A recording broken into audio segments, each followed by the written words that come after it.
Hello guys, welcome to today's class where we'll be looking at composite functions. In the last class we looked at basic functions, we looked at another example on basic functions. Now, in composite functions, what we do is we actually try to combine different functions together into one, and then we actually try to evaluate it based on the question we are asked to do there. Now, composite functions are very simple.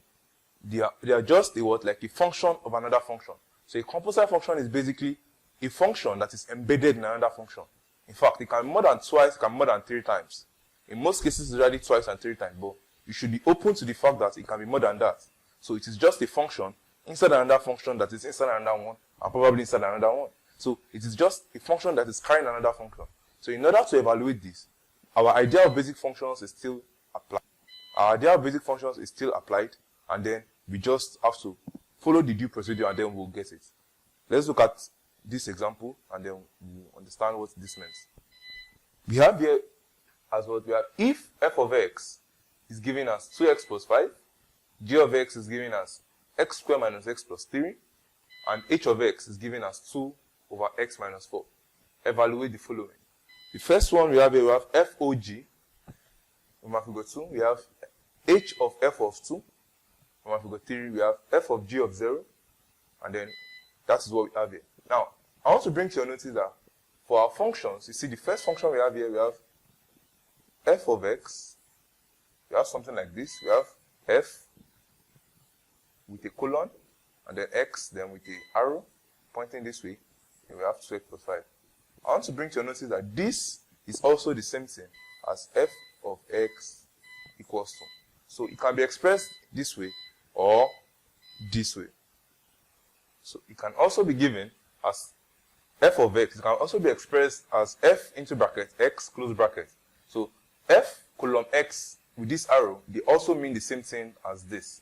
So I can also rewrite it like this, and then write my 2x plus 5. So basically this is what I'm giving. I'm also giving g of x, which is x squared minus x plus 3. And then I'm also giving h of x, which was in this form, which was in the form h column x as it tends to 2 over x minus 4. But because I know it's the same thing as this, I have no problems rewriting it in this form. So I have h of x equals to 2 over x minus 4. The next thing we do here, since we have brought out all the parameters we need, that is, we have our function f of x, we have g of x, and we have h of x. The next thing we need to do is to look at the first example, the first question we have here. The first thing they asked us to find here was f of g. F of g. Now, this is not an abbreviation. It is not a name. It's not fog. No, it means f of g. Now, when you see something like this, it just simply means f of g of x. So it's basically a function of f. That O there stands for off. So f of g. I should say f of g, but I know that g itself is a function of x. So instead of just writing f of g, I say what? I say f of g of x. Now when you look at this, you see there's a function inside another function. We have g of x inside the f function. So what you're going to do is also going to be that. Going to be substituting the function that is internal inside the compound function. So we are substituting g into our f. Now, how do we go about this? Now, we recall that normally for f of x, we are given 2x plus 5. And we know g of x to be given as x squared minus x plus 3. So if they are not telling us f of g of x, that means we are inserting our g of x into the f function. So how do you do that? That means for every x that you have in the f function, that means therefore my f of g of x will now become f into brackets. So instead of g of x, since we know that this is g of x and this is g of x, and g of x is x squared minus x plus 3, I can just substitute it here and say f of x squared minus x plus 3. So this is basically what I'm doing. Since I know g of x is the same thing as x squared minus x plus 3, I just represent my g of x here with the x, my x squared minus x plus 3. Now, I can now come back to this function. I know that since f of x is this, therefore, my f of g of x will now be. So instead of anywhere I have x here, that I put x here, I'll just put x squared minus x plus 3. So I have 2 into bracket x squared minus x plus 3, giving me plus 5. This will be 2x squared when I open the brackets minus 2x plus 6 plus 5. Simplifying this further, I have 2x squared minus 2x. 5 plus 6, I have 11. This becomes my final answer. So this is my what? F, O, G. Now, you might want to ask, I have f of g here, I know it is f of g of x. It also applies to other ones. The same way f of g is f of g of x, when you have g o h, it means what? It means g of h of x. When you have f o g o h, it also means f of g of h of x. So this is basically, it just means it is a composite function containing f of x, which has a g of x inside it, which also has another h of x inside it. So that is just the idea behind this. So let's go back to our example. We are done with our Rama figure 1. Let's look at our Rama figure 2. Our Rama figure 2 tells us to evaluate h of f of 2. I think this one will be a bit easier now since we already understand the concept of composite functions. H of f of 2. F of 2, that's what we're looking for. So we know, first of all, what is h of x? We know our h of x to be given as 2 over x minus 4. And then we know our f of x to be what?